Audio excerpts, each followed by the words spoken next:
Hey, what is up, everybody? This is Silver Spook, and this is the Silver Spook live stream where there is no actual video review I'm doing today because, well, I just reasons. But uh, I will be talking today about the state of Neofeud alism or Neofeud slash Neofeudalism. Those are words that I made up.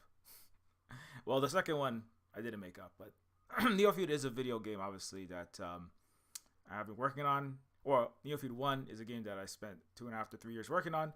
Neofeud 2, twice as good, takes twice as long, at least. But it is the sequel to that game, Neofeud 1. And I am still working on it. Just for people who have followed this channel for whatever reason, previously, for the games related stuff, I just want people to know that I am still working on the game. It is still coming. It's just the game is taking longer than I would like it to, but and I do updates in case you're like Silver Soup. Where's all the Neofeud 2 updates? If you become a Patreon member, I do more directly. I send exactly what is the latest things that I've been working on. So that's the best way to get updates specifically on the game stuff. But I also sometimes drop updates on the Twitch streams that happen several times a week. Mostly I've been doing video, kind of like live improv video essays on this channel for the last multiple years probably. But every so once in a while, I do want to do a Neofeud state of our Neofeud stream and the state of the world in the sense of the way that the world reflects the game Neofeud and Neofeud 2, unfortunately, mostly. But also, we'll see what happens with this channel. I mean, the channel, it's always been, I started this channel just for people who don't know about the Silver Spook streaming history. I actually started this channel after I released Neofeud 1. Let me put something else up there. After I released Neofeud 1, in fact, this is actually relatively appropriate because it is just screenshot. This is a slideshow of screenshots from the game, so that makes sense to throw up there. Neofeud 1 was released in 2017.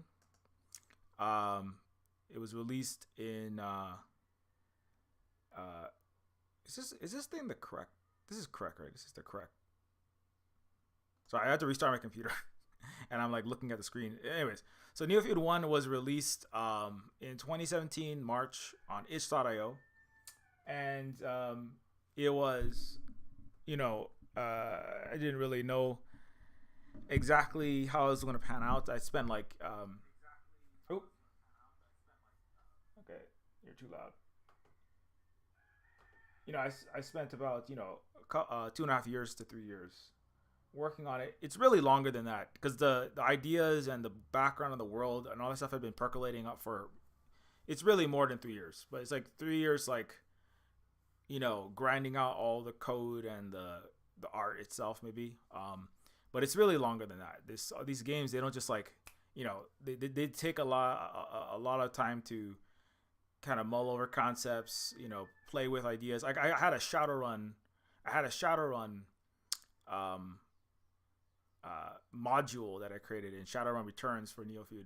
If you know where to look, you might be able to find that Shadowrun Returns Neofeud version, but I don't know where exactly I put it. But that was like about that would have been like 4 or 5 years ago actually.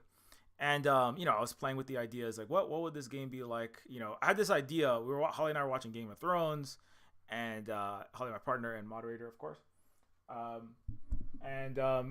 We were getting really into Game of Thrones. Like Holly was into it, and then she was like, "Hey, we need a date night thing that we can do. Let's have a show to watch." And so got into Game of Thrones, and then when Game of Thrones, it kind of just spiraled into whatever. Like you like started like designing a world like that. And I was watching a lot of Blade Runner, and because I'm just some weird cyberpunk nerd, I'm really into retro sci-fi and just millennial, 80s game and movie nostalgia, and science fiction books, and we're like deeper into science, cyberpunk generally, like Holly and myself. We met on the William Gibson board, who is the preeminent cyberpunk author. And so, I was kind of like playing with cyberpunk. Well, I was looking at cyberpunk. I was like playing Shadowrun Returns, right? I really like the games like Deus Ex and Techno Babylon was one of and Primordia. These are like more recent adventure games. Like Neofeud is an adventure game. But they're all kind of in like that science fiction cyberpunky genre. But then we're also thinking about Game of Thrones and feudal, because Game of Thrones is set in a kind of alternate reality, alternate history, fantasy, medieval Europe, right? With feudal structures, etc.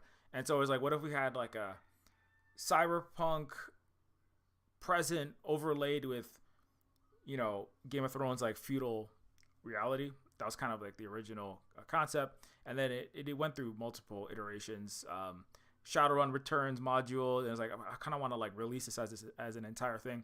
I created another game, Terminus Machina, which is a game that I created. I sometimes bring it up. I call it the original. Terminus Machina was the original Silver Spook game, where literally Silver Spook, the character and the name of Silver Spook Games comes from. Just trying to get that up here. Let's see. So the original, so Terminus Machina, this was the original Silver Spook game, which was, in fact, and as I said, Deus Ex is like one of my favorite games. Deus Ex Cyberpunk game came out around 2000. It's kind of like the original Cyberpunk 2077 in a lot of ways. And Deus Ex Human Revolution and the third one is very similar. But anyways, Terminus Machina was a game that, is also it was like my first like make an entire game, because I worked for game companies before this. I worked for big corporate game companies, big AAA, single A, game entities, but not, never really felt like control over the final creative product at all, really. Just kind of a cog within the machine, or a single organ within a leviathan of world-consuming, profit-seeking designs. But anyways, so with Terminus Machina, it was the first Silver Spook game because it was the first game where I was like, I'm gonna take these ideas that I have, and I've been writing, I've been programming, I've been doing art and music of some kind for most of my life. And so after like 20 years of working in games, approximately, since Half-Life modding and Doom modding in the 90s, really, that's when I started. That's when Terminus Machina was like, okay, I'm gonna make an entire total conversion. It's basically my own game, but using the Deus Ex engine. That's what a mod is. And so I was like, yeah, I'm gonna make this entire game myself, or I'm gonna try my best and see what I can do. And so the world is all original. This is the original Silver Spook character from Terminus Machina. It's my first attempt, also my literally first attempt at trying to texture a 3D model in a retro, apparently like GZ Doom and the Doom engine, the original Doom engine, and immersive sims, Unreal, even Half-Life, Quake, but certainly Doom, and this is like Doom era engine. Is like really popular now, so I was like, well, one of these days I'm gonna come back and make another 3D game myself. And Terminus Machina. Anyway, so and there is this, just since it's a good place to plug this, there is a sequel to Terminus Machina currently in the pipeline, that is Terminus Cyberstar. I was just hearing updates that they might be opening to more public playtesters soon, or they're gonna have play testers of some kind, but you might have to be in contact with the producer of Terminus Cyberstar, this is the sequel to Terminus Machina, and so this is a 3D cyberpunk game that I often bring up at the end. But anyway, so I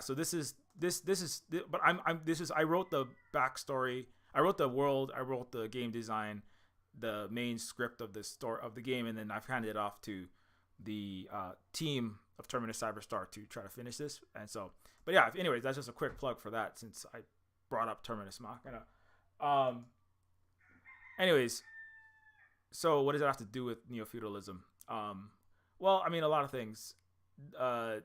Like the world of Terminus Machina is very dystopian cyberpunk world where you are basically a operative in a network of hacktivists called HexGen, a decentralized movement resisting economic pillaging conducted by unholy alliances of big tech, big military, and big finance.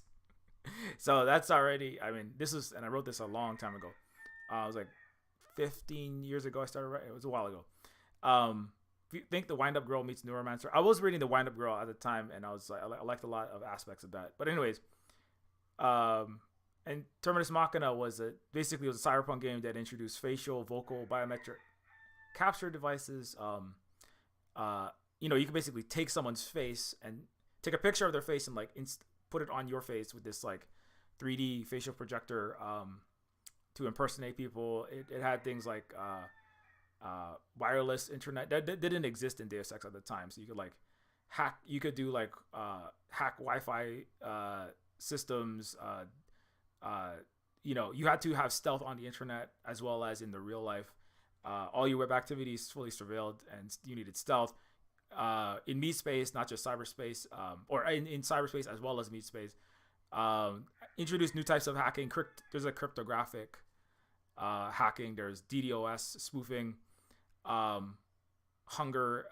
There is a hunger meter. It's things that they exist in survival games like Fallout. But this is all I added these to the Deus Ex engine, and then slowly dying of starvation as you're forced to beg, steal, or kill for pieces of bread and dog food. And I mean, it's Terminus Machina is really, I probably play it now, it's going to be even more real in places like the US and the UK and Canada than it was previously. But anyways, DIY, upgrade your hemp trench coat with solar trim, siphon electricity from private power grids, take apart old phones and radios to hack together an EMP gun to take down robotic police / military that are being deployed everywhere.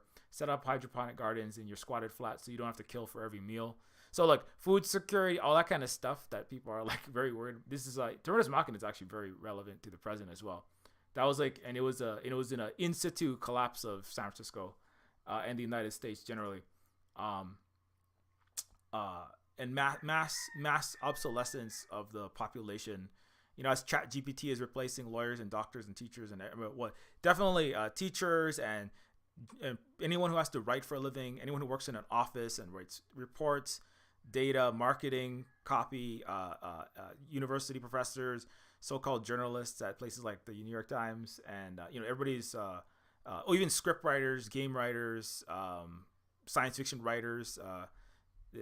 So Terminus Machina, was a world in which like huge swaths of the population, like I think it's like 50 to 70% unemployment. It's just massive.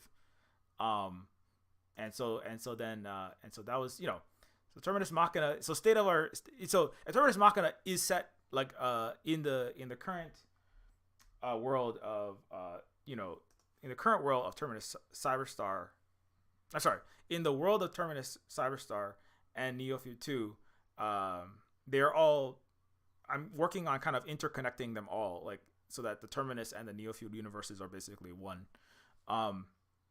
It's been a project that I've been working on. So in that sense, like what happens in Terminus Machina is also part of the state of Neofeud / the state of neo-feudalism in the real world that we live in. Because the Terminus world is really like a kind of, it is another window into some people call it the Silververse or the Silver Spook verse, but anyway, so that's some of the background on where this Neofeud came from, but of course, like there's the state of the current game Neofeud 2 for people who are interested in that. I was just working on some Neofeud 2 material. I don't do this very often. So I think that, since everybody is since I don't do this, updates on the game stuff every stream. I do it on every YouTube stream. I figured maybe I will just do a little bit for the YouTube audiences, because I know not everybody crosses over to the other platform of which we do not speak, unless we want to get, we want to anger our neo-feudal corporate overlords' algorithmic sensibilities and be like, oh, you don't mention the unmentionable, or we derank your video in the algorithm. Anyways, it must be quite nerve-wracking to be a professional YouTube video producer. I mean, it's nerve-wracking to be an indie game dev, but I mean, it's like, worrying about whether the algorithm will give you 10 million views or 10 views today. That must be nerve-wracking. But anyways, so I'm just gonna show you like a little bit of what Neofeud 2 currently looks like. Sorry, I'm just delaying while I start running this. I'm gonna turn this off here. There we go. Okay. Yeah, and like, and so while I prepare this, to be honest, like part of this is like, I am a little bit I'm like having to recognize, like, it's difficult because I do a lot of things, like I do like education, I do like try to spread, I do like direct political actions related to a lot of topics, and then especially Hawaii, anti-capitalist, racist, all the stuff that Neofeud's about, but I also do that in real life, in the sense of like, trying to push for the end of illegal military occupation in the sovereign country of Hawaii, support lots of struggles, like recently, like anti-LGBTQ plus, the wave of anti-trans bills that are going everywhere, that it's very much, so that stuff is a thing that I'm constantly doing, as well as making the games, as well as like doing the video.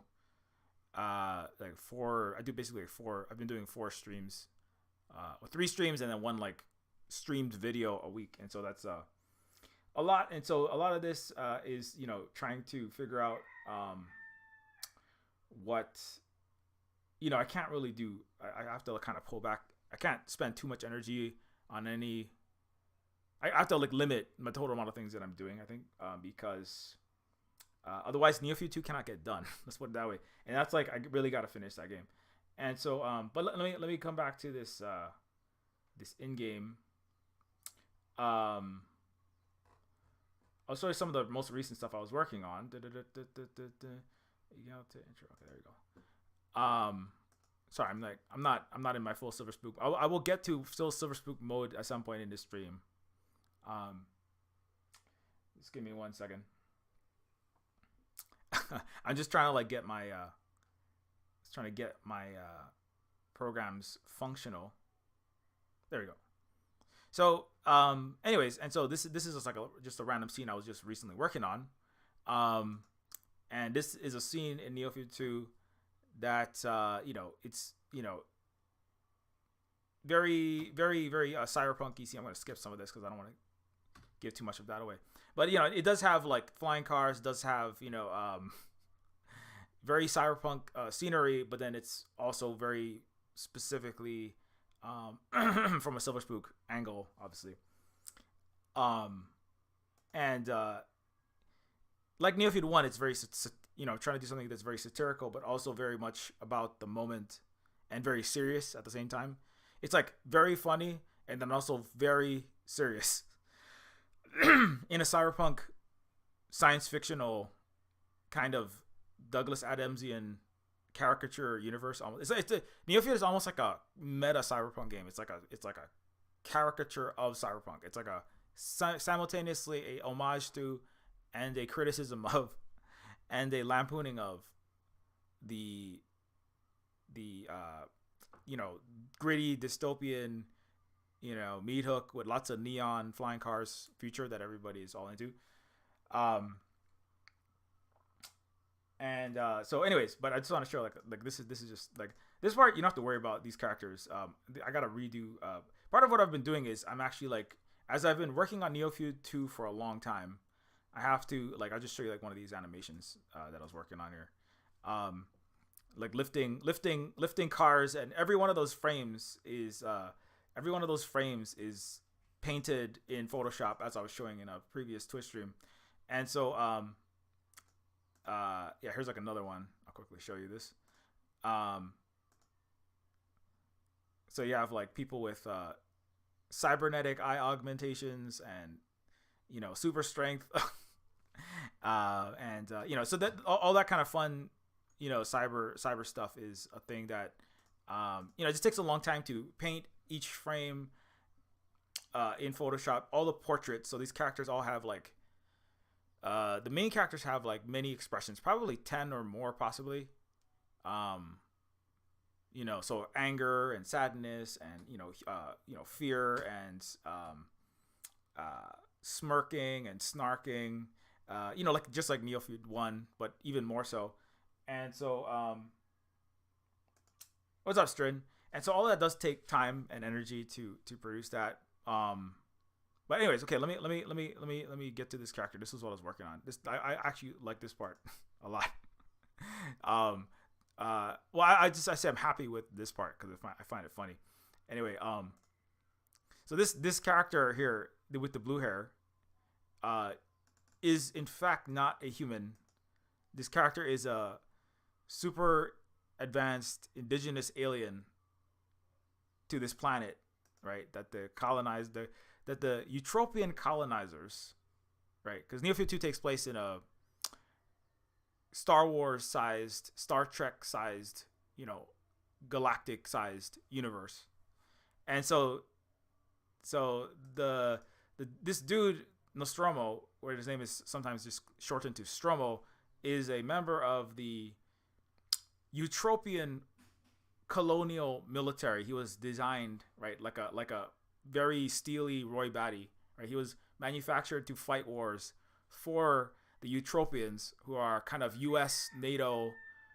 They're like a kind of riff on, you know, space U.S. NATO, more accurately representing, right, what a galactic empire might be like, which is like what Earth empire might be like, right, which has very USian characteristics.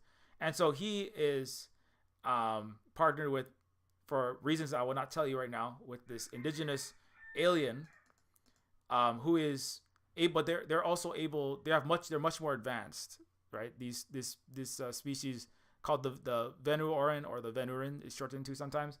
They're in a derisively called Venusians, Vietnamans, Venezuelans, Vietnavuvu Venezuelans, or sometimes just roaches by the racist colonial empire, right? Like kind of like, you know, Americans, degrading Muslims and Asians, especially when they want to make war, right, on the Middle East or Vietnam, and or, you know, Korea, etc. And so, or China right now.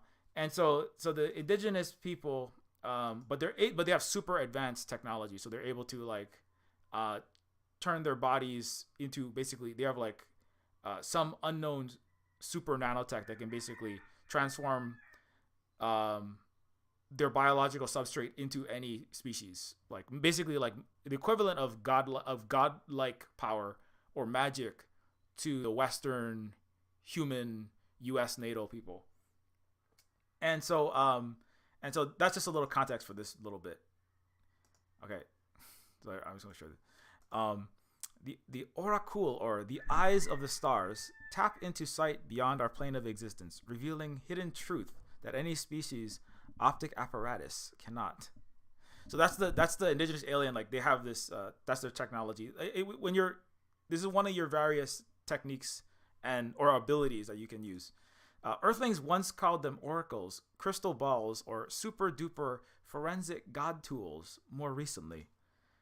Oracul are especially endowed to Venuran investigators and to healers who rapidly diagnose ailments before the decoherence of one's telluric form. Telluric is another word, just a fancy word for earthly. Basically, that's the way that they speak. It's like, I've been working on that a long time. They speak in this atemporal anachronistic, kind of like disembodied, almost like omniscient form. The Venoran, god race basically. Well, they're not. They're just an indigenous race, which is being more advanced than a barbaric race, like I don't know, Europeans. Ai Kailatu have been gifted Starsight by the Venoran president herself for this particular mission, and so Kailatu is also a character from Indigistar.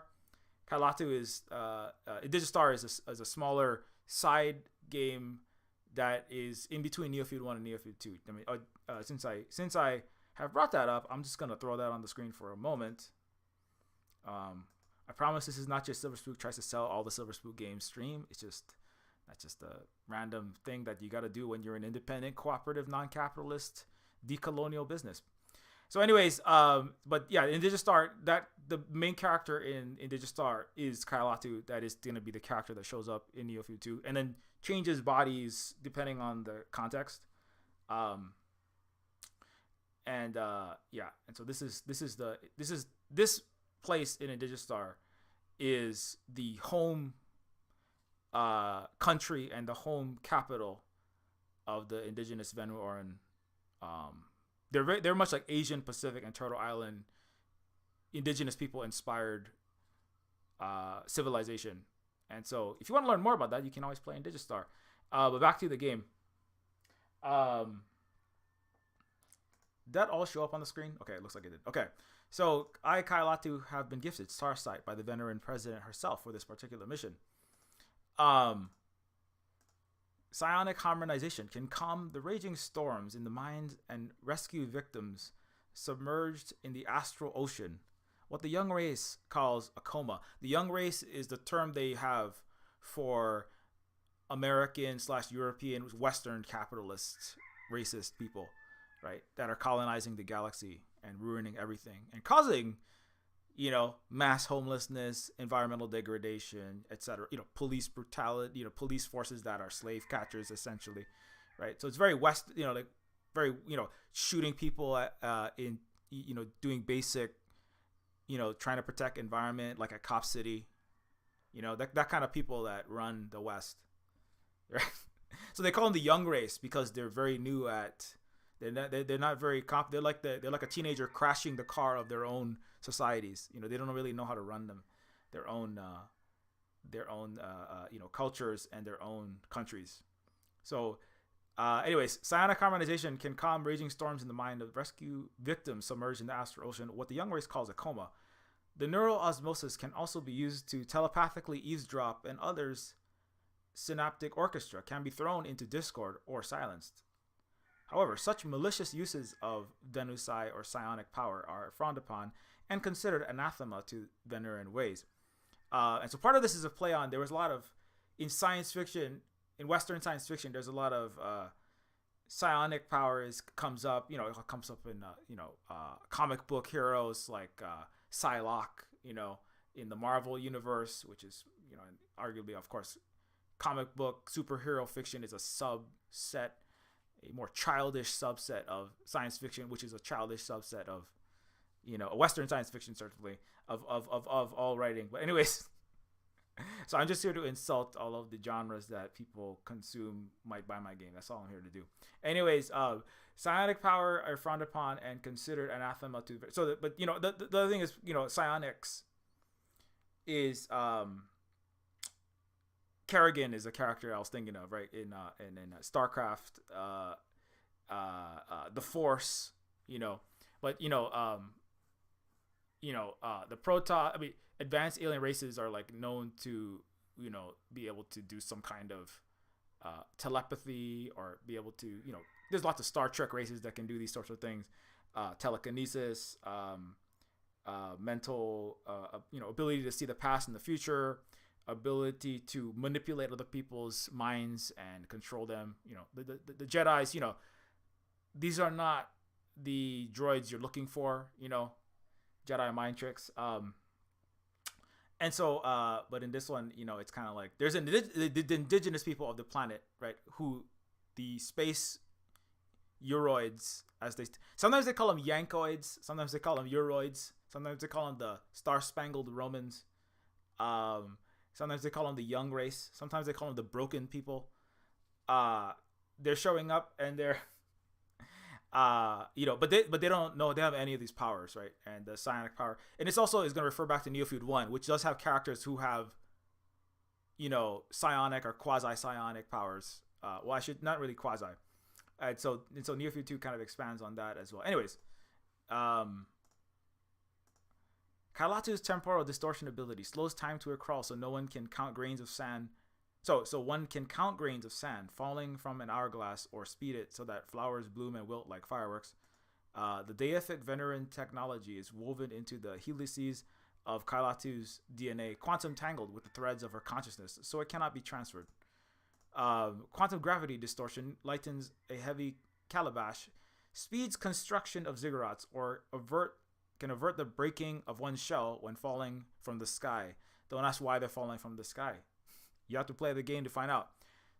Zonri, as we call it, must not be misused, however. We once bestowed it upon a Eutropian ancestor, Hercules.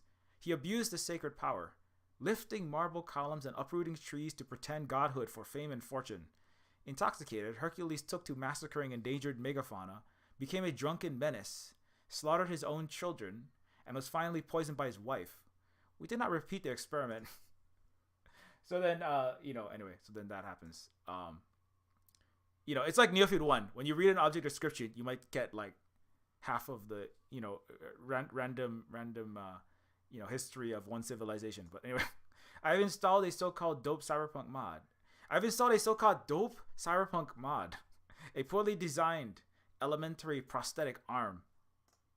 This lightning fist emits a puny amount of electricity, perhaps enough to stun a humanoid, certainly not enough to produce a bolt of lightning, like our hyperdimensional Veneran augments can. So this is like, they're like, what is this backward, simpleton Western technology? What is this American, European, badly produced,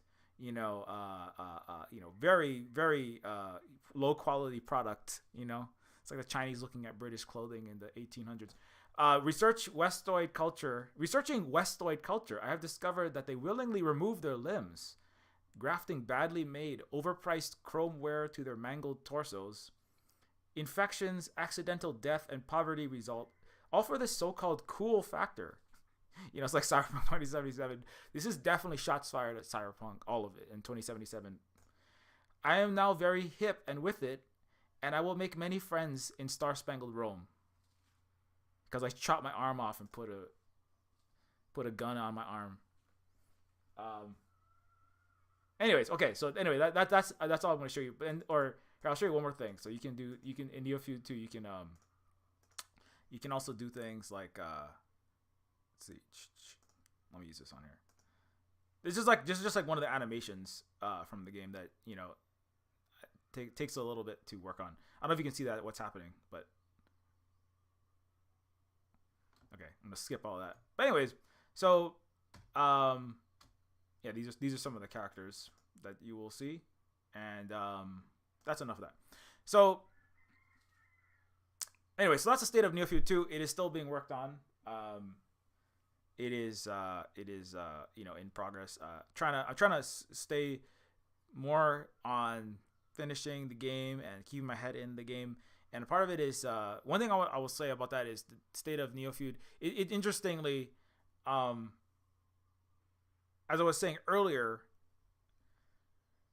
like at Silver Spook Games, right, in Silver Spook Cooperative, right, which is I'm a Native Hawaiian, queer Native Hawaiian person in Hawaii under U.S.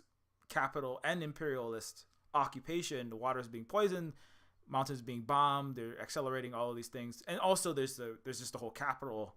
Hawaii is the most unequal place in the entire United States in terms of capital and race, in terms of numbers like little cost of living, number of police incarcerations, police murders, number of people of color in poverty in Hawaii, and Hawaiians of Pacific Islanders specifically. Hawaii is the worst, and I go over that frequently. And so Neofeud is always, as I said, it's about my experiences, but it's not just my experience. This is the experience of people in New York City. This is experience of people in London and the poverty and the hellscapes there.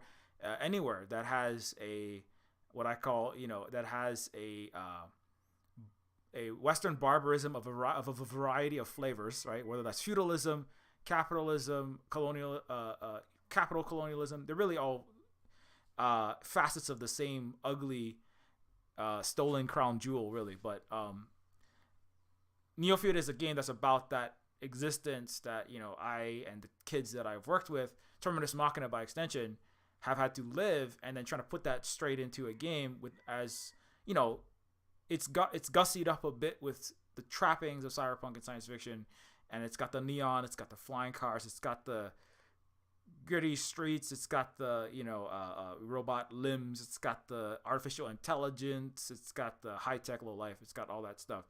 It's got the mega corporations, it's got the micro people, it's got the I mean, not we don't have microscopic sentient humanoids running around.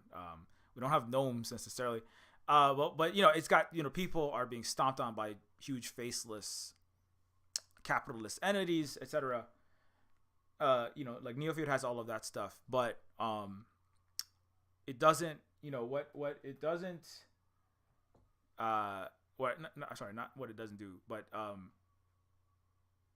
so Neofeud is simultaneously, I wanted it to be entertainment, but also like political action, trying to move people in a certain direction, right? Is definitely a political form of interactive activism, I suppose one might say. And then also Neofeud is a game that is trying to, educate in, well, I guess education and activism kind of go together, right? But with Neofeud, it's also like, well, I was going to say, the activism that I do, which is kind of wrapped up in the education and wrapped up in making of the games, as I said, it does, like, it has, let's say, it can be, if I allow it to, or if it just happens to kind of like sap so much of my time and energy and mental space and spoons that it becomes difficult to work on the game. And so that does happen, and like, social media is great. I was just talking to some of our friends, like Lua and Professor Flowers and Mexi and a bunch of our fellow, just cool content creators and millennial / Gen Z people in the collapsing Western world, who were just, we were talking about how social media is very it can be very not good for your mental health sometimes. It can like be very sapping of your time and energy. It can be bad for you, even just like biologically, if you have like eye problems, like, or problems looking at screens for long periods of time. And so like that, that aspect of it is not so good. But at the same time, social media allows so much more, or social media, and I'm including social media and mass peer-to-peer media, let's say, like non-centralized, like making a YouTube channel as opposed to CNN coming through your cathode ray tube in 1980. You know what I'm saying? Like CNN as opposed to mainstream broadcast corporate television, right? That people-to-people medium does allow for a lot more than was not allowed before. It does cause problems, but it can be, of course, like addictive, and it can be misused. And if your personality is easily susceptible to falling into, let's say, deleterious patterns of using social media, which, I mean, I'm not going to be real. I mean, I am too, for real. So is William Gibson. Like, he even said, I think he admitted at one time, like, yeah, I've had a harder time, let's say, focusing and writing the kind of writing I want to write because I'm spending so much time on Twitter. And you can, like, I've watched him even. He's the godfather of cyberpunk itself, right? Neuromancer, etc. Cyberpunk 2077 wouldn't exist without him. So like, it can be, it can harm productivity and harm your quality of life and mental health, but also it enables, so many other things. It enables a lot of things as well, right? Like, just as an example, like every week, I'm trying to like spend the amount of time that I feel like I can spend to do these social media promotion that we have to do as well. I mean, Neofeud also wouldn't get sold if there wasn't for social media. There wouldn't be a Silver Spoon Games without Twitter and the Facebook and all of these sites. As problematic as they can be, there wouldn't be any Silver Spoon Games, and there wouldn't be without these YouTube channel. Oh, also that's Silver Spoon. I'm a non-binary person, and so that's in feminine form, giving a middle finger to anti-trans, anti-LGBTQ plus colonizers. So, yeah. So, if you want to see more of that, I might be wearing that later on today on Twitch. But, so, but I've been trying to like make a post, make a thread like each week that's related to, a direct political action thread. Like this one is centers around, right, U.S. trying to erase trans people, as all these anti-trans bills, J.K. Rowling and her Harry Potter turf game, and the DeSantis's, and the entire GOP led, but it's really two-party, systematic attempts to eradicate LGBTQ plus people. Because New York Times is enabling all of this. BBC is canceling David Attenborough because they don't want to anger the right. So, and so the U.S. and the West really is just like letting trans people, non-binary people generally, and certainly these are some of the most vulnerable, right? And remember that gender fluid and non-binary people were accepted in Hawaiian culture, i.e. Mahu, and play vital roles in our resistance against colonization and U.S. genocide of Hawaiians. Binary gender is a Western imperial concept. So anyways, so I make these, the threads like once a week, and I try to like connect them to all the other things that all the other education and activism that I've ever put out there. And that's like, this is one from Holly, and like, this is like the previous one with, of course, Hananike Trust. And, that's a very important central connector, but it does, and so like this one got like, I don't know, 300,000 views and like lots of likes. And so 300,000 people who didn't see that would not have seen it without social media. Right. And that's, so it's kind of like, it is a useful tool while we have access to the Death Star. I call it the Death Star satellites, because capitalist imperial entities own and control all platforms. Right. So this is, unfortunately, that's the world that is, that's kind of what Neofeud 2 is dealing with, which is that you not everywhere is like that, but in places like the U.S., G7, U.S. affiliate countries, it's capitalist imperial warmongers control the platforms, and they are the empire, right? They are the Star Destroyers are American aircraft carriers that are poisoning our water supply, and they're going to poison Taiwan soon with the new military. They're military materials that the U.S. is dumping there, just like Okinawa and Guam, etc., Iraq. And so we're on the Death Star satellites. We got to do what we got to do. We don't, that's what we can use to communicate. We got to use it. And so, but it does take time and energy, and it does like kind of, it can't, if I spend too much time, I can't even like, it takes too much of my mental space and time, and it kind of like causes a swamp there and I only focus on the political and fighting this battle.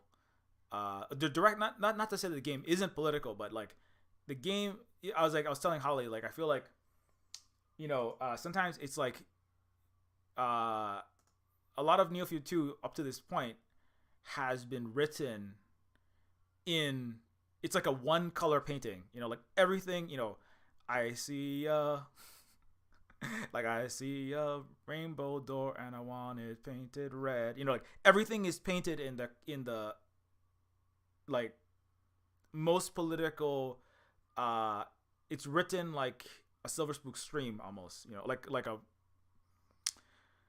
not a rant, but a high intensity, jet decibel volume, high frequency Silver Spook education stint. And that's how the game is written, because I've been like, I'm so much in that world.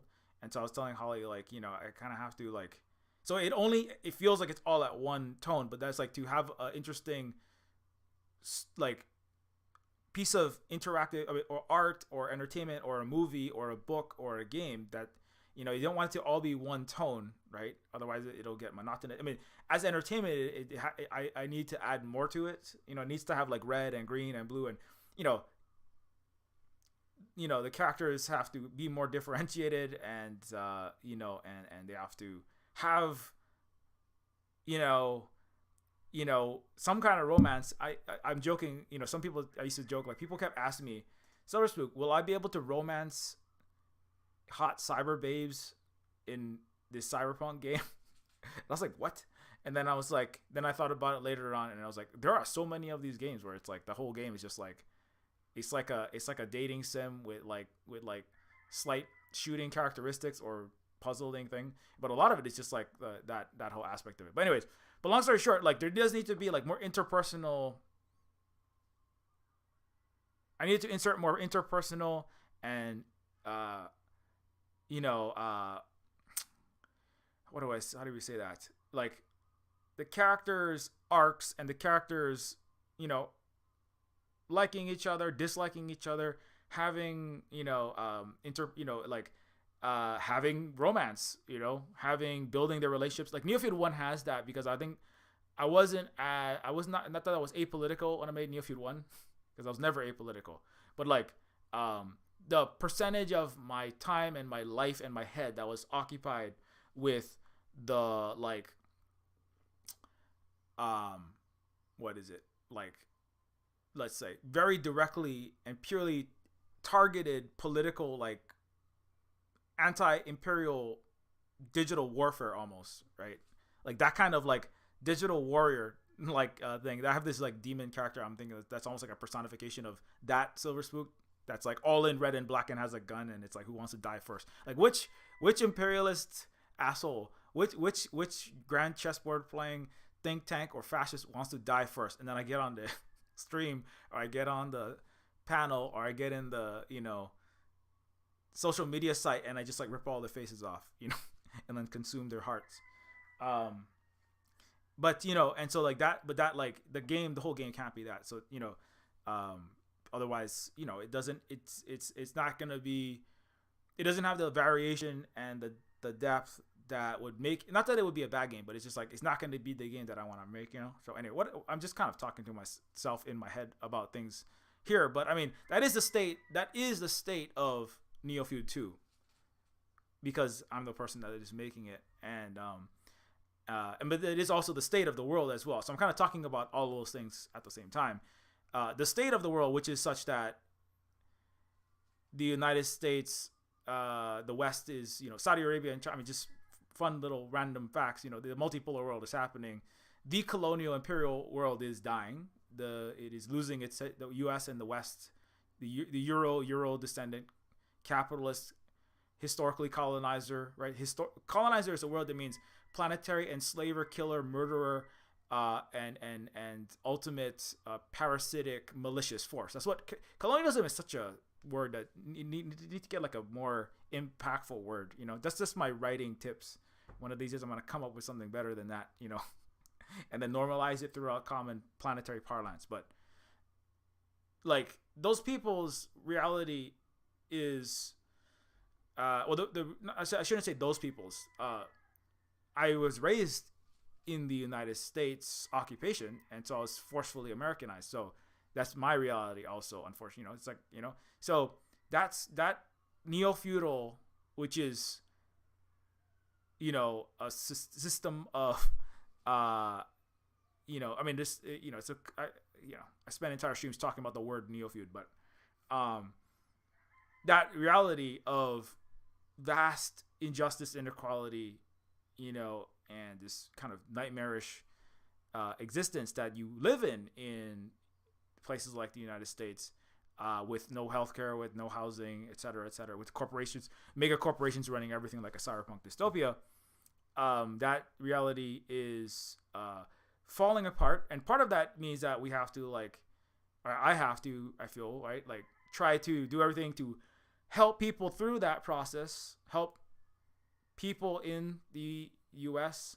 and in you know, within the Westphalian, let's say, dotted line that represents the U.S., which we'll see how long that lasts. Have fun being balkanized, and Civil War 2.0. But anyways, yeah, but so like people need to kind of like understand like what they're in, and also that helps as a native Hawaiian. Does also will help us, because the current imperial capitalist order falling apart, while it will be distressing and difficult for people who have strong identities tied to an American empire, even the idea of being American at all, because that is something that is going to be a lot of growing pains, let's put it that way, with that, what that means, right? The anti-trans, the right, really the whole Trump era is just a lot of people, right, coming to terms with who their country is, and then going, a lot of people choosing, or not even who their country, who their Western culture is, really, right? And going like, I don't like men. There's this whole discourse about men need to give men girlfriends because otherwise men will get mad, and it's like patriarchy has existed for centuries, if not in millennia, especially in places like the West, and is comorbid with capitalism. The solution is not to enable and reward that behavior. There's, you can, and then you can make America great again. You can make, go back to some kind of terrible abuse of women, right? And again, he's talking about inequalities. That's one of the first ones that starts, is to turn all of the people of one gender, at least one gender expression, into the other's servants and slaves, right? And that's as old as Aristotle, or older even.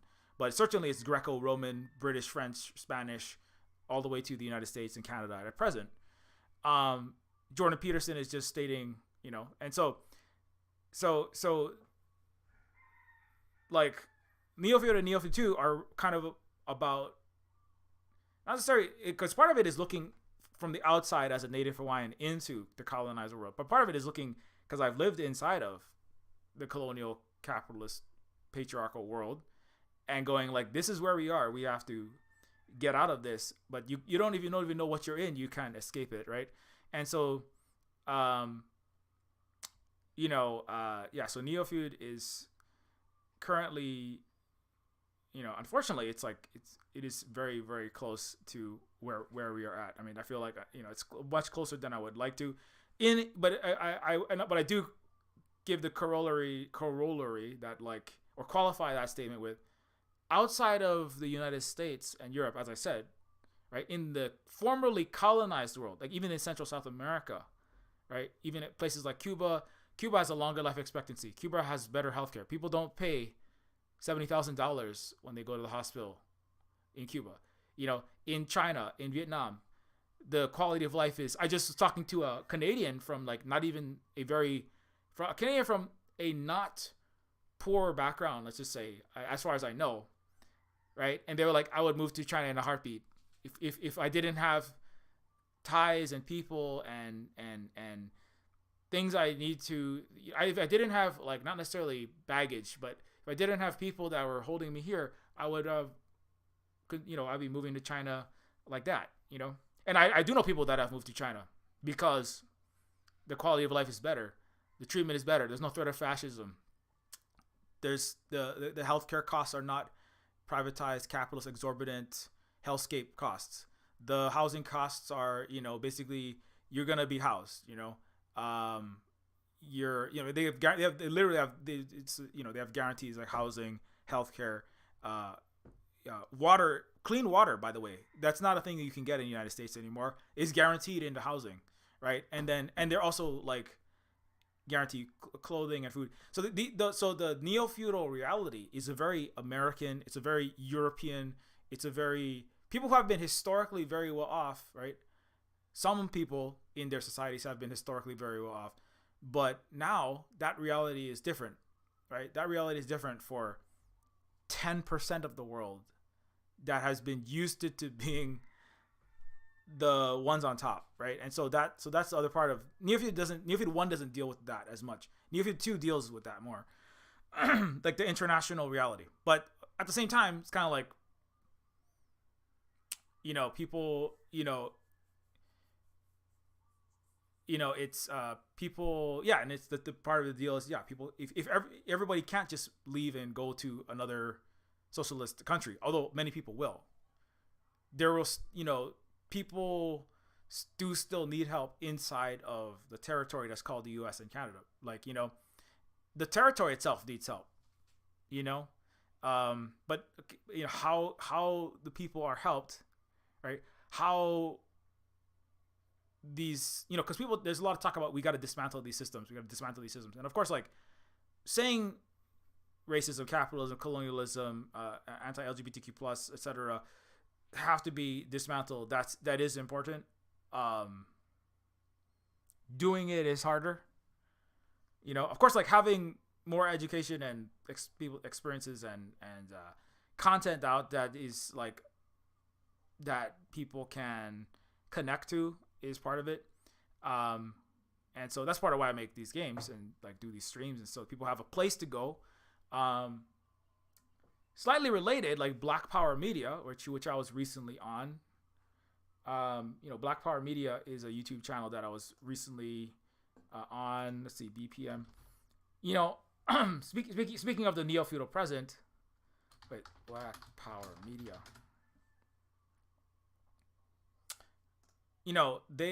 Black Power Media is a radical independent media project. I did a interview with Professor Ball, who is Dr. Ball, who is Jared Ball, who is a well-known, prestigious educator and person in the Black radical circles, and which is very important for the United States, of course. And so, but Black Power Media itself had their channel taken down off of this platform for about a week, and it was unclear exactly why. To put it lightly, and not now, of course, like that's not the first time that has happened, but it is,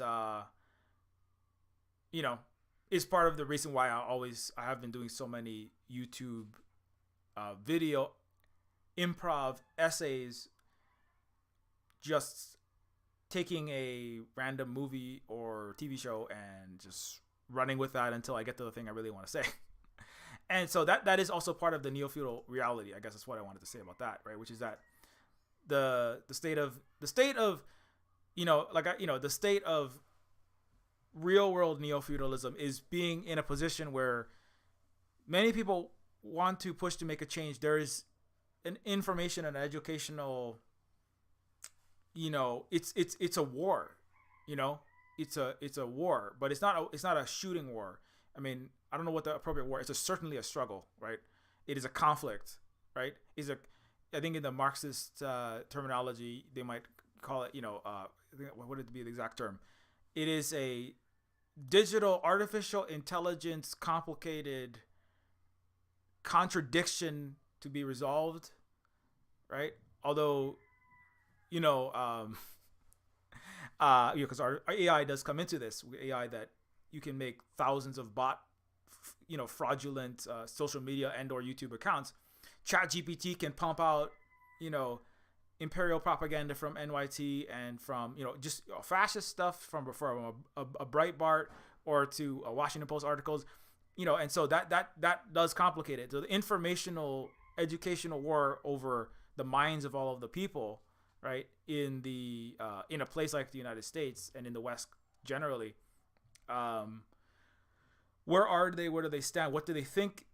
What do they think the world is? I mean, just to put it another way, there wouldn't be any anti-trans bills. There could be a decolonized Turtle Island if 330 million people had a different education. And that's where, I had a stream last week about schooling in Abbott Elementary and the problems with education and the lack of support for teachers, etc. But also the problems with education that, in the sense that, like,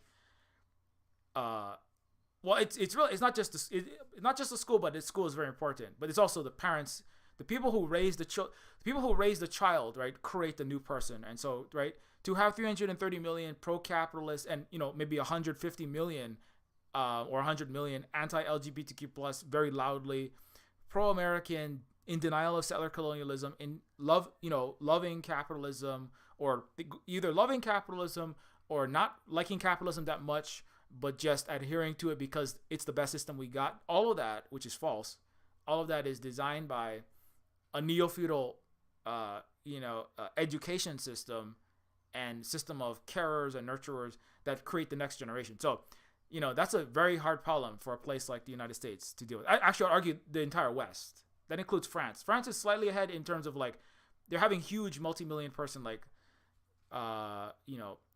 anti-pension age raising protests, which is great, but they lack many other things. Like, France also has the richest man in the world, right?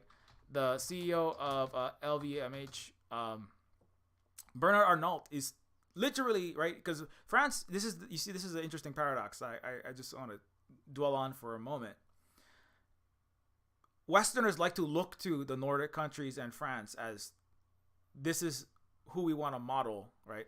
Because there's some positives, obviously, like they do have better at least for some people, welfare state benefits for the masses in terms of healthcare and housing, and the way they deal with like incarceration is homelessness in places like Norway.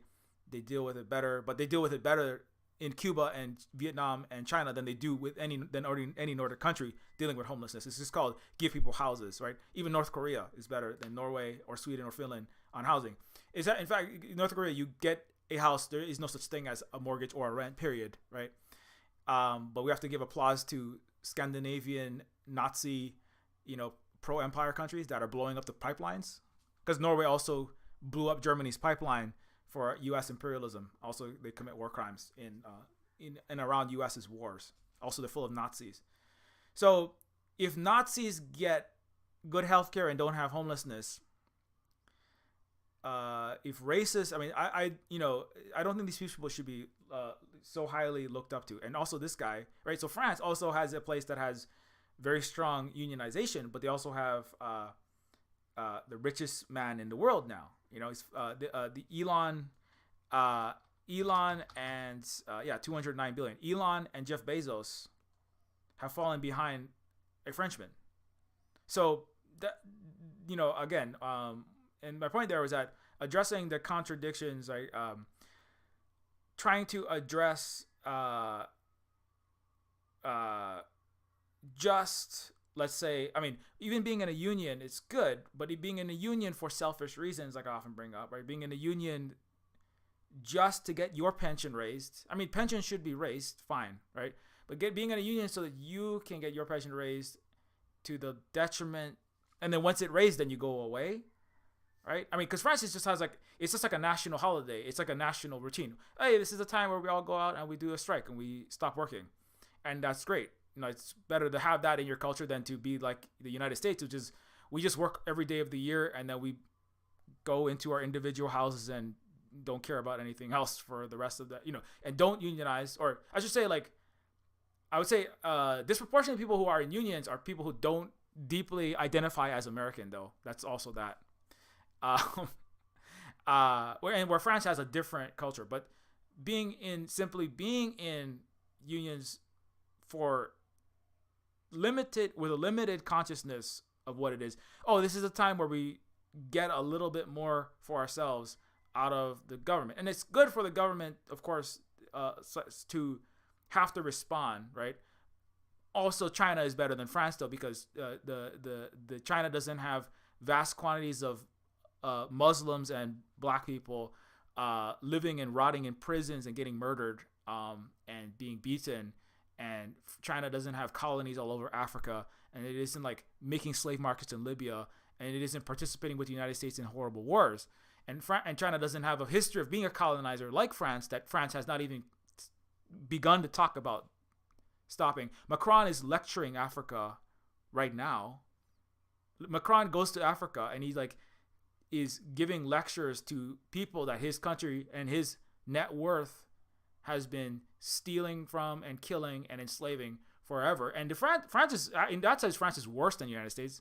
The United States, at least, like Janet Yellen goes, and Janet Yellen is at least going like, we can help you and this and that, and they still lecture. But France is really good at being a total snobbish asshole when it comes to imperialism, and that's part of why, they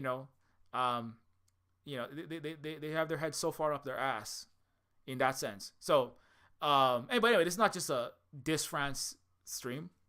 But I do want to say that because people like Richard Wolff look up to France because Western leftists, who I'm not saying that he's bad. I'm just saying like they have a lot of contradictions other than simply, they have a lot of other problems other than simply, there's too much capital and there's not enough worker organization, right? They have a lot of other problems to deal with. Norway and Sweden and Finland, these other countries, yeah, they have better social safety nets, but they also are, complicit in all kind of other war crimes. And as the West runs out of gas and it runs out of power and it runs out of white supremacy, because the rest of the world is not going to wait around for the U.S. and Europe to be nice, right? China, Africa, the Asia, Africa, Latin America, and the Pacific are not going to wait for that. These contradictions are going to get more and more and more apparent. These unhealed traumas that are being repeatedly passed down, I would argue, right, from Rome onward. That's why the Neofeud 2, one of the indigenous, multi-billion-year-old species called them the young race, the Euro Greco-Roman Euro peoples, the young race. There were other more civilized races on Earth, right? But it's because they have not undone, right? They haven't undone the damage. They haven't even tried to address, right, the problems. Like, it's kind of like it's like a dude being called out. Hey, remember that time when you were abusive to that woman and that woman before her and the woman before her? And he just wants to do it. Well, I mean, I don't know what you're talking about. And also, I haven't done anything wrong. I did this one thing wrong. I just lied to you about where I was, and then I yelled at you last night. But that's just the first time. And it's not the first time. In fact, it's the 10,000th time. But right, and that's another reason. That's another place where patriarchy has to be undone, because the male tendency, especially when it's a toxic male tendency, is to disregard the past. And then the women go, "This is the history, though. We have to fix the wrongs that you have. The wrongs that you have committed have to be righted." And then the guy goes, "No, I didn't. I'm just gonna fix this one thing, and kind of, but not really, and then forget that anything else happened." Right? That's the United States. Europe and the United States have forever amnesia, because if they actually start addressing their problems, looking at the problem, like the U.S. even said, we're not even going to allow Russian war crimes to be brought up as evidence in an international proceeding, right? Because then people might look at all of my receipts as an entire country. The United States is just a toxic dude. I mean, the West is just a giant toxic dude. It's a toxic Jeffersonian, Platonian, Aristotelian, even Hillary Clinton is a toxic dude in a lot of ways, in the sense that she leans into cis white male capitalist culture and puts on her power suit, right? And so, if you can't, again, so it's kind of like, so Neofeud is a game that's kind of about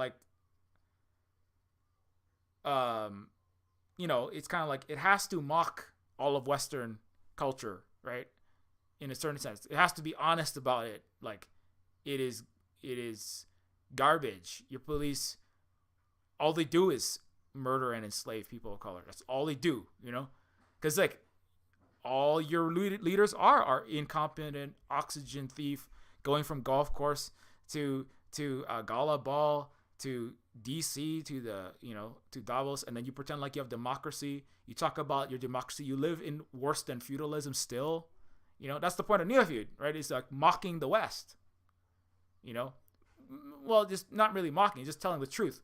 Because, every Western show they're not going to ever say the truth about their police.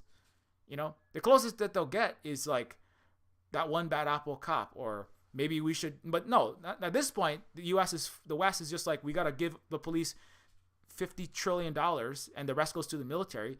And we're just going to beat the shit out of all of our peasants now. Right? What is the U.S. doing right now? It's funding the police, is killing innocent white people even, who are trying to just trying to attempt to slow down the world's largest police training facilities in the middle of a majority black area, right? So like, who is gonna do, who is gonna talk about this stuff, I mean, I wish there were more people.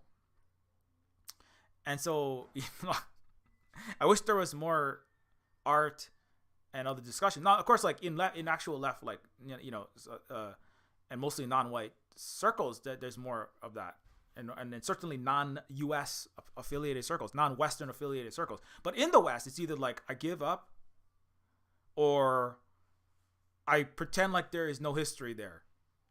And I just, and like, even the anti-war movements that like Max Blumenthal, these people, like the populist American where people are just like overlooking all the racism and the xenophobia and the anti-LGBTQ plus and the sexism in these anti-war protests, like the one Max Blumenthal was heading up, and then he got into a thing with Black Power Media also, and Jackie Lukman,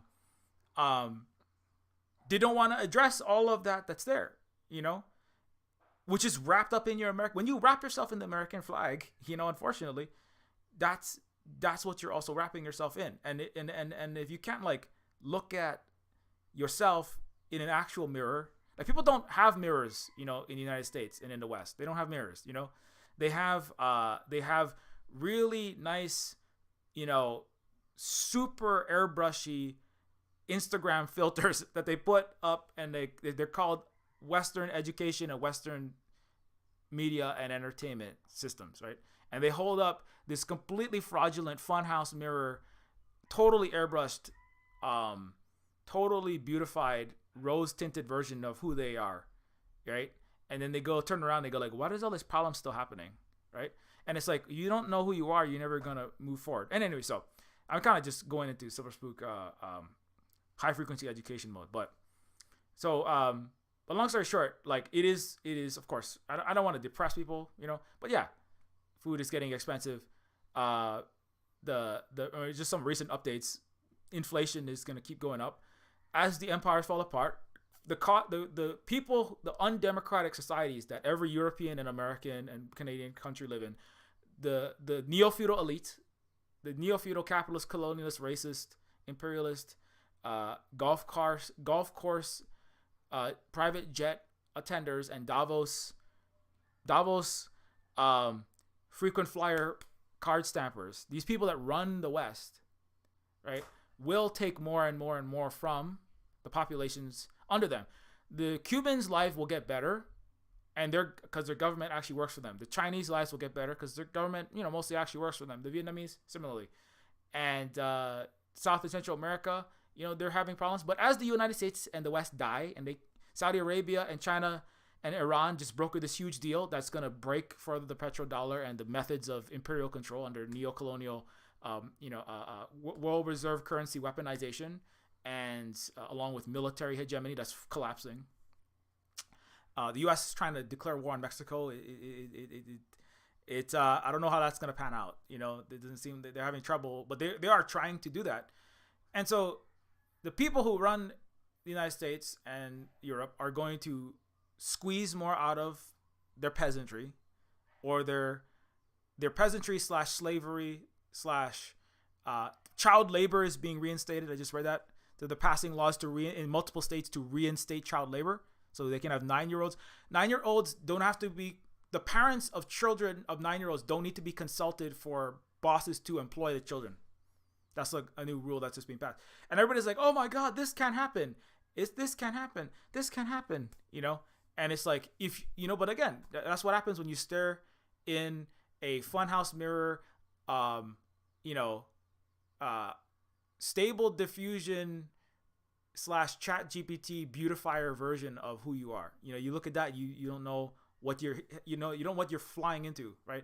And I guess most Westerners just want to either put their head up their ass or keep their head in their clouds, and they don't want to face the reality. And so that is going to make it hard, that is going to make it hard for people. But, and that's why, I'll say like, find the people that you can, be in community with and work with, and who will actually support you. And,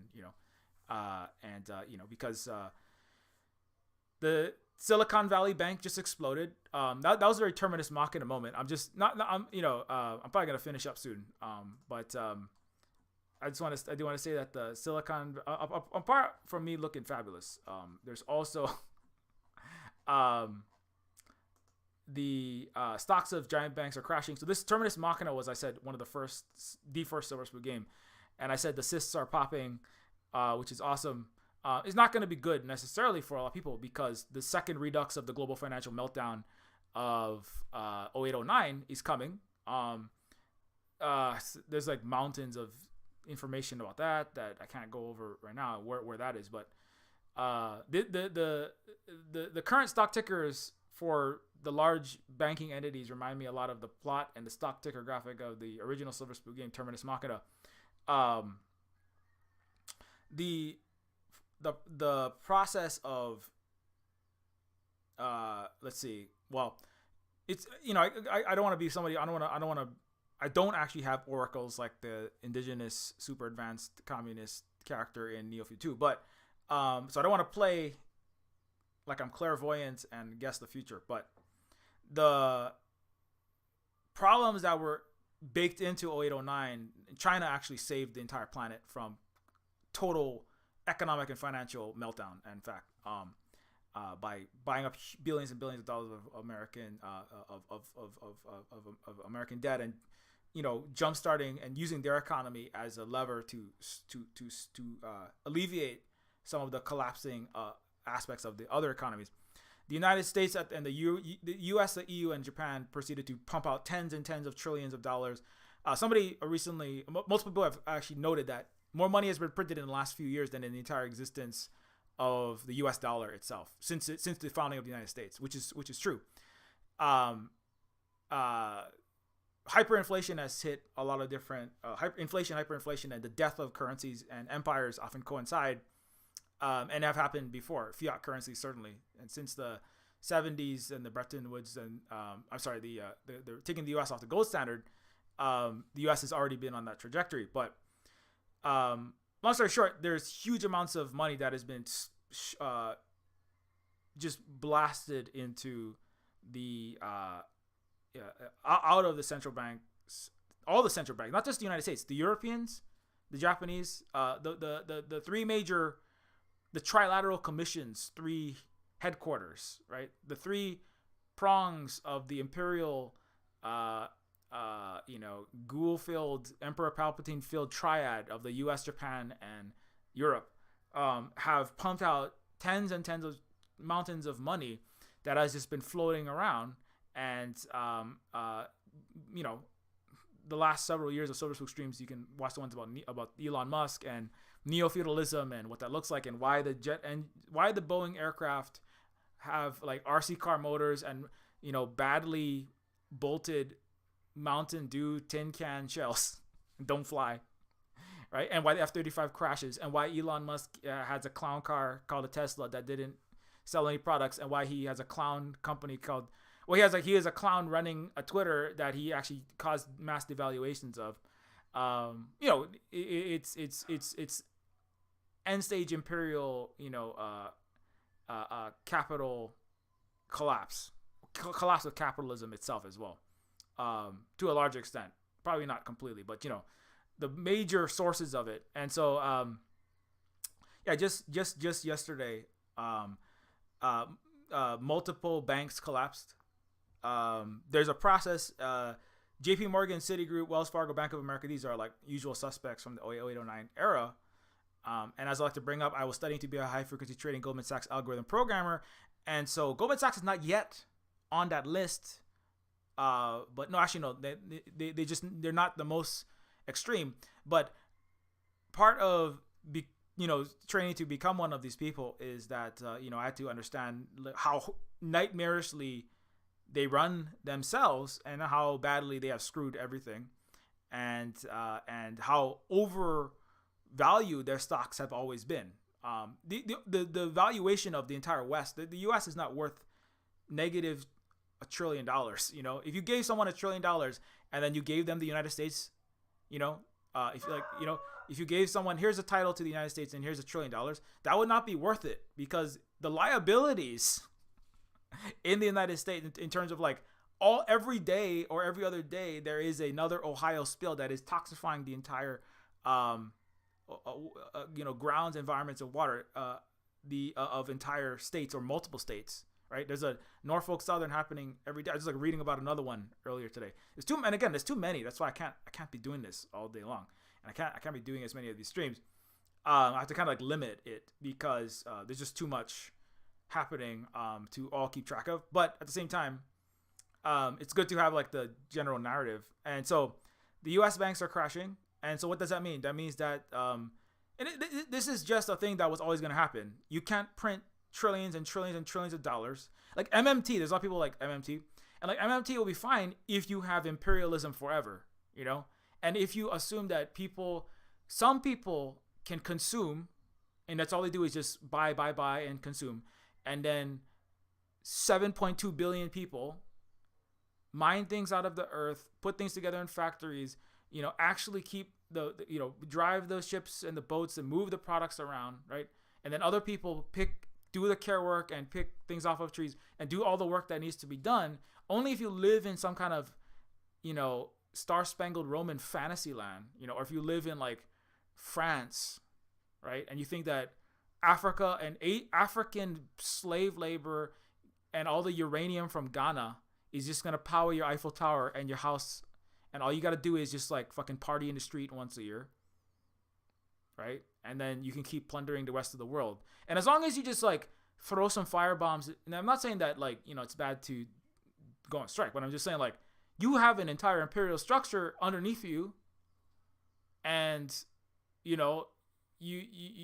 have to figure out what you're going to be making, I mean, there are people that are working, but I mean, it's also like your entire country is run by people like the richest man in the world, the CEO of Louis Vuitton, and so going on, you got to get rid of your, France got to actually get a democracy.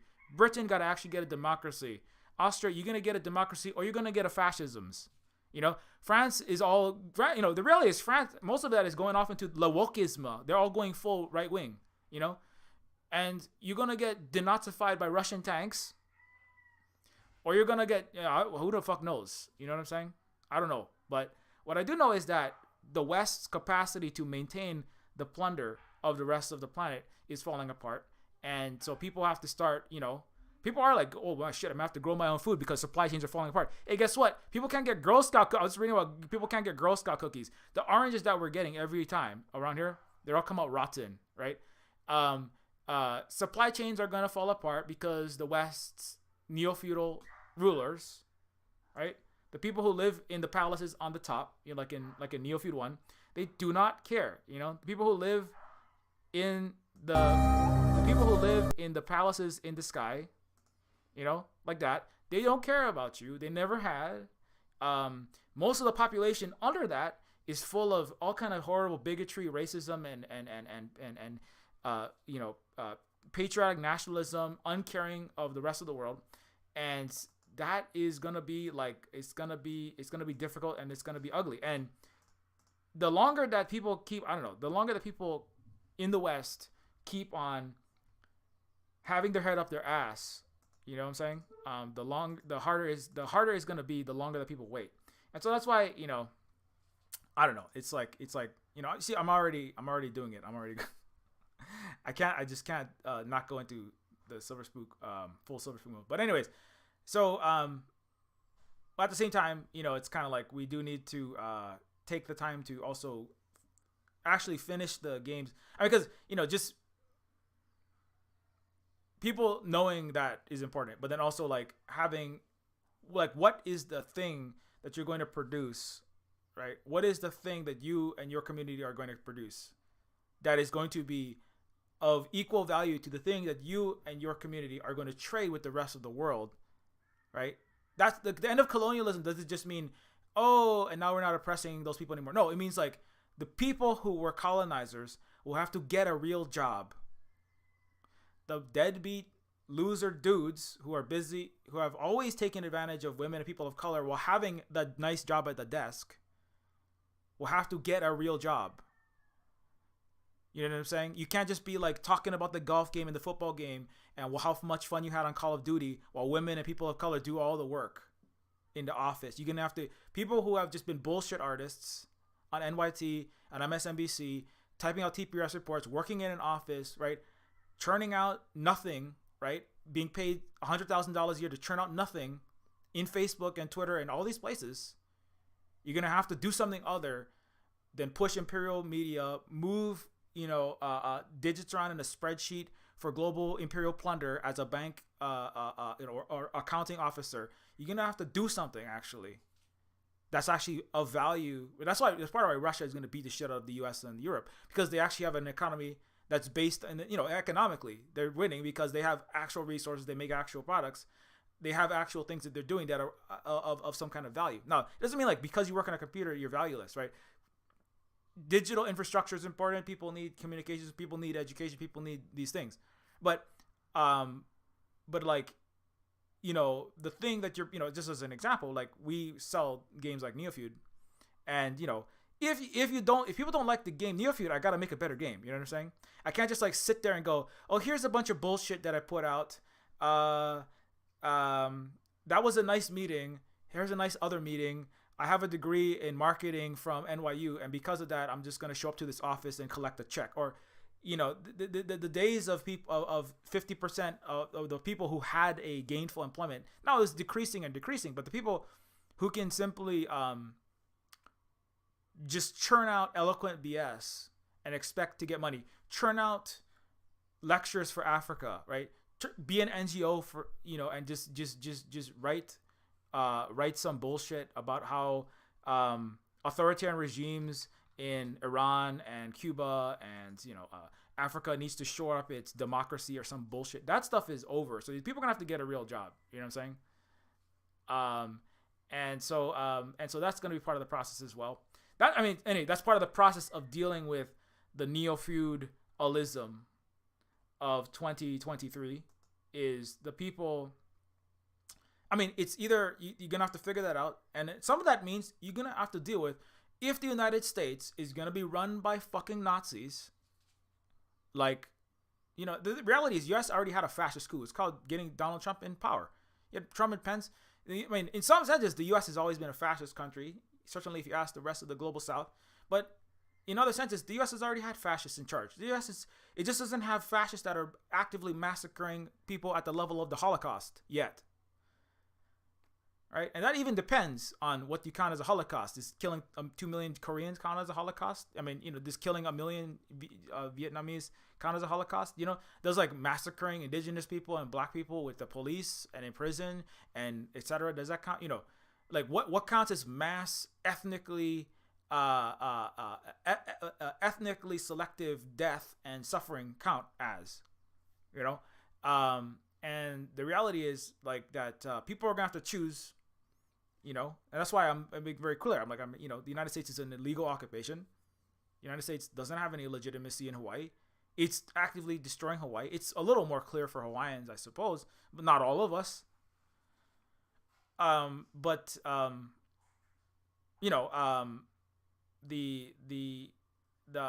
idea that we can you're gonna just coast that, you're gonna coast this out. I think that's like very. I can't predict the future. I don't literally have a crystal ball, but I think that's very poor decision. It's a very poor decision. But anyways, so that's my somewhat state of the Neofeud and state of the Neofeudalism address 2023.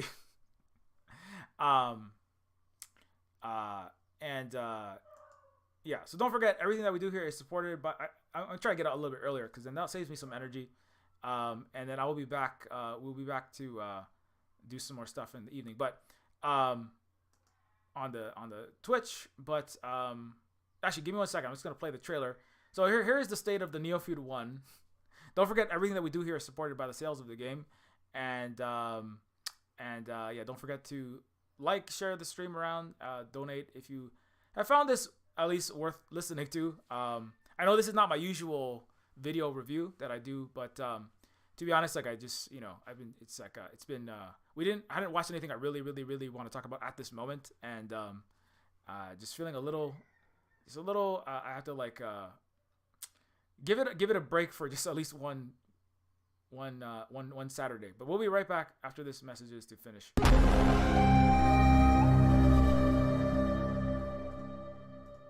The Illuminati created us.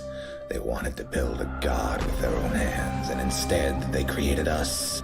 Just because I'm made of silicone and aluminium, I must be doing something wrong. That's machine stereotyping, that is. That's reality, that is. Machines are second-class citizens. Humans are sentient persons by default, ma'am. They have personhood by heredity. There are thousands upon thousands of overqualified slum dwellers. You are my peon. Don't you get it? This wasn't a job. It was always just an excommunication sentence.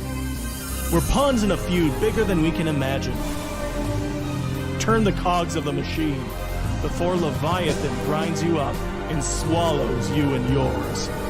We don't get to choose our hand, comrade. Prince, peon, rich, poor, human, robot. I invented the crux of the royal's power, the secret to consciousness, our existence itself, the meaning of life.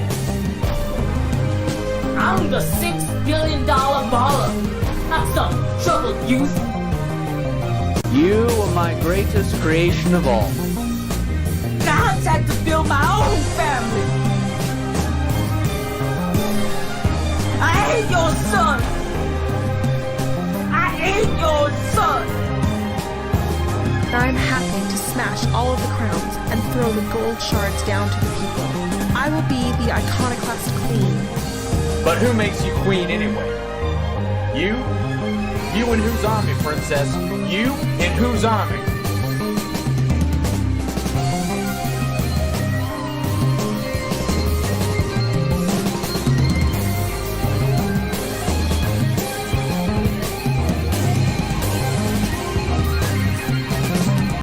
Anyways, so yeah, you know the game. That game is on. It is on itch and it is on Steam. I see that a bunch of people have gotten to play it in the last bit. So if you have a second to leave even a very short review, consider leaving a review for Neofeud, because it does help us to get the game recognized in the Steam algorithm and get the game discovered. And also consider that you can, in addition, get Neofeud on itch.io for Windows, Mac, and Linux. We're 75% of the current goal for this sale. And it's also on sale, and yeah, it does support everything that we do at the Silver Spook Cooperative.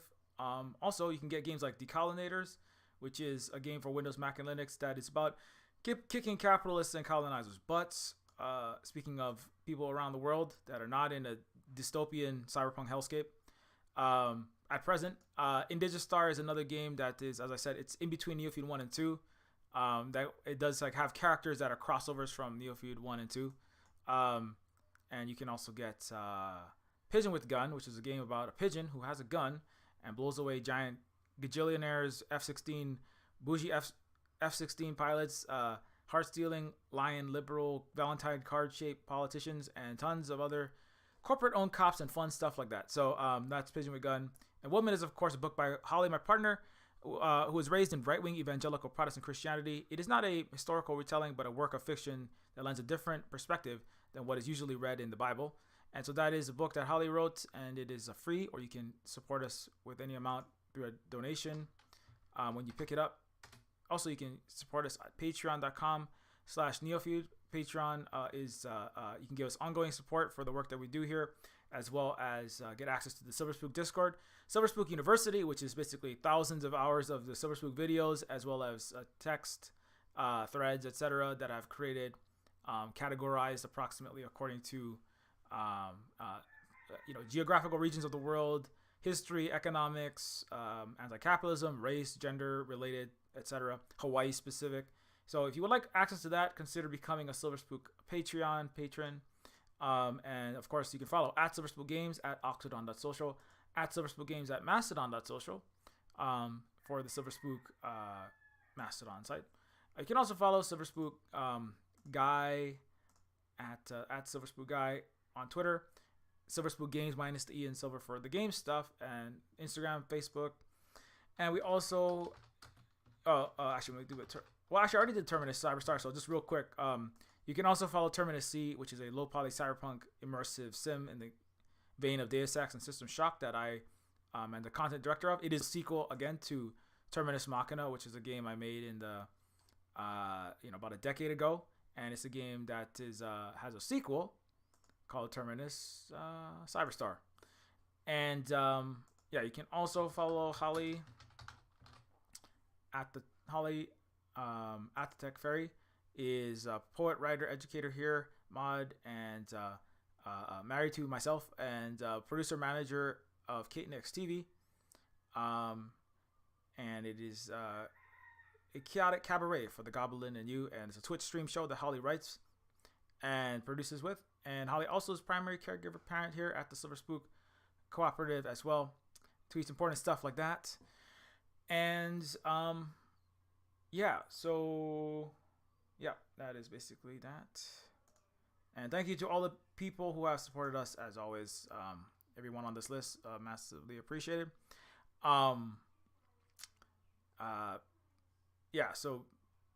will be back at